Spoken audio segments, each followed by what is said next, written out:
ত্রয়োদশ জাতীয় সংসদ নির্বাচনে জাতীয় নাগরিক পার্টি বা এনসিপির অবস্থান কি হবে? জোটবদ্ধতাভাবে নাকি এককভাবে? এ প্রশ্ন ঘিরে গত 3 দিন ধরেই রাজনৈতিক অঙ্গনে চলছে তীব্র আলোচনা। প্রথমে বিএনপির সঙ্গে সমঝোতার কথা শোনা গেলেও গত 2 দিন ধরে এনসিপি নেত্রীদের বক্তব্যে স্পষ্ট হয়ে উঠেছে দলের ভেতরেই জোট প্রশ্নে বিভাজন তৈরি হয়েছে।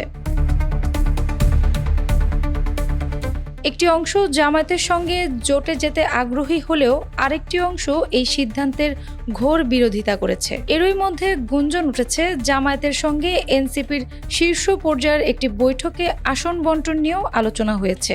তবে এনসিপির শীর্ষ পর্যায়ে অনেক নেতা ইতিমধ্যেই জানিয়েছেন তারা স্বতন্ত্রভাবে নির্বাচনে অংশ নেবেন। তাদের মধ্যে রয়েছে আসিফ মাহমুদ সজীব, মাহফুজ আলম এবং তাসনিম জারা। জামায়াতের সঙ্গে জোটের সম্ভাব্য সিদ্ধান্তে দলটির প্রায় 1/3 নেতা প্রকাশ্যে অসন্তোষ জানিয়েছেন। শনিবার এ বিষয়ে গভীর উদ্বেগ জানিয়ে এনসিপির আহ্বায়ক নাহিদ ইসলামের কাছে একটি আনুষ্ঠানিক চিঠি দিয়েছেন 30 জন নেতা।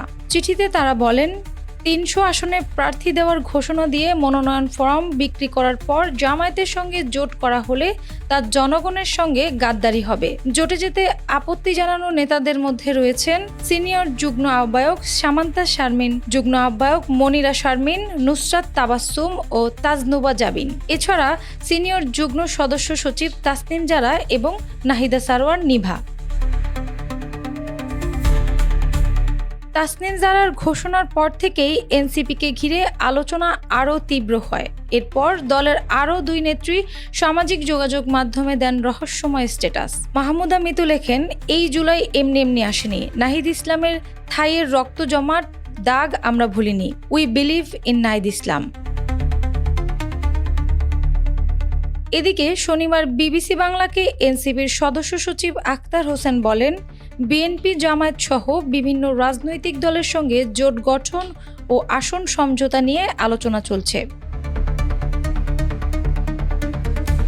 জোট রাজনীতি এনসিপিকে ঐক্যর পথে নেবে নাকি ভাঙনের দিকে ঠেলে দিবে, সেই প্রশ্ন এখন জাতীয় রাজনীতিতে সবচেয়ে আলোচিত। অ্যানি আক্তার, বাংলা বাজার পত্রিকা।